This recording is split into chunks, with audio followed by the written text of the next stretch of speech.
கட்டுறது கைமண் அளவு, கல்லாதது உலகளவு. இன்றைக்கி ஒரு கஸ்டமர் ஃபோன் பண்ணியிருந்தாரு. அவங்க வீட்ல பார்த்தீங்கன்னா, கிச்சனில கொஞ்சம் வேலை இருக்குது. எலக்ட்ரிக் வேலை அப்படின்னு சொல்லியிருந்தாரு. நான் அந்த வீட்டுக்கு போயிருந்தேன்.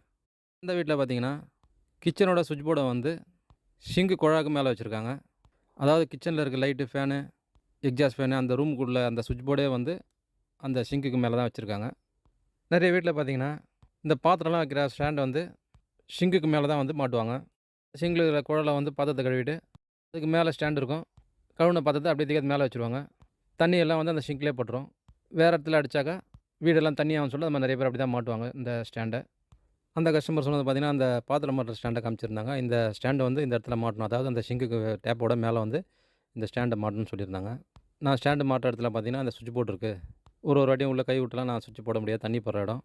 அதனால அந்த ஸ்விட்ச் போர்ட வந்து கொஞ்சம் நகர்த்தி மாட்டி குடுங்க அப்படின்னு சொல்லியிருந்தாரு. ஒரு 2 1/2 அடி. அந்த ப்ளக் பாயிண்ட்லேயே தான் பார்த்தீங்கன்னா, அந்த ஸ்விட்ச் போர்ட்ல இருக்க ப்ளக் பாயிண்ட்ல ஃப்ரிட்ஜோட ப்ளக்கும் அதில தான் போட்டிருக்காங்க. சரின்னு அந்த கஸ்டமர் கேட்ட இடத்துலயே ஒரு 2 அடி நகர்த்தி அந்த ஸ்விட்ச் பாக்ஸ வந்து ஓப்பன்லேயே அடிச்சுட்டேன். சுவிட்ச் சாக்கெட் எல்லாம் அந்த போர்ட்ல இருந்த சுவிட்ச் சாக்கெட்டே கழட்டி அந்த பாக்ஸ்ல போட்டாச்சு. ஓப்பன் பாக்ஸ்ல. சுவிட்ச் கழட்டின கேப் இருக்கும். அதனால வந்து டெம்மி போட்டு அந்த ஷீட்ட மாட்டிட்டேன். அந்த கஸ்டமர் கேட்ட இடத்துலயே இந்த ஸ்விட்ச் போர்டும் நகர்த்தி மாட்டியாச்சு. அதுக்கப்புறம் பார்த்தீங்கன்னா, அந்த பாத்திரம் வைக்கிறதுக்கு அந்த ஸ்டாண்ட் அடிச்சு குடுக்க சொன்னாங்க கஸ்டமரு. அதையும் மார்க் பண்ணி அடிச்சு குடுத்துட்டேன். இந்த பாத்திரம் மாட்டுற ஸ்டாண்ட பார்த்தீங்கன்னா, மார்க் பண்ண இடத்துல ஹோல்ஸ் போட்டு 2 இன்ச் கோச் ஸ்க்ரூ 2 வாங்கினேன். 2 வாஷர் வாங்கியிருந்தேன். அந்த கோச் ஸ்க்ரூ வந்து ஹோல்ஸ் போட்ட இடத்துல வச்சு ஸ்பேனர்ல டைட் பண்ணியாச்சு. அதுக்கப்புறம் அந்த ஸ்டாண்ட தூக்கி அப்படியே மாட்டி விட்டேன். வாஷருக்கு உள்பக்கம் அது புடிச்சுக்கும். வெளில வராது ஸ்டாண்டு. வீட்ல ஒயரிங் பண்ணும்போது, டேப்புக்கு மேல வச்சிருக்க அந்த ஸ்விட்ச் பாக்ஸ இந்த டைல்ஸ்ல வராம நகர்த்தி அந்த செவுத்துலயே வச்சிருந்தாங்கன்னா, இந்த ஸ்விட்ச் பாக்ஸ் அடிக்க வேண்டிய அவசியம் இருந்திருக்காது. எல்லா வீட்லயும் பார்த்தீங்கன்னா, கிச்சன் ஸ்லாப்ல வந்து 2 சுவிட்ச் 2 சாக்கெட் ப்ளக் பாயிண்ட் அந்த டைல்ஸ்லாம் வைப்பாங்க. இந்த வீட்ல பார்த்தீங்கன்னா, ஸ்விட்ச் போர்டே வந்து அந்த ஷிங்க்குக்கு மேல வச்சிருக்காங்க.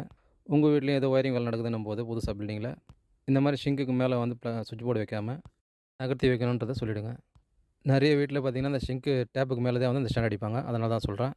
அவங்க முதல்லயே அத நகர்த்தி வச்சிருந்தாங்கன்னா, இந்த மாரி இந்த ஸ்விட்ச் போர்டு மாத்தி ஆல்டர் பண்ற வேலைலாம் வந்திருக்காது. அப்படியே டைரக்ட்டா இந்த ஸ்டாண்ட் அடிச்சுட்டு இருக்கலாம். இந்த மாரி எலக்ட்ரிக்கல் சம்மந்தப்பட்ட விஷயங்கள தெரிஞ்சுக்கணும்னு நெனச்சீங்கன்னா, என்னோட சேனல சப்ஸ்கிரைப் பண்ணி பாருங்க. நெறைய விஷயங்கள நீங்க பார்த்து தெரிஞ்சுக்கலாம்.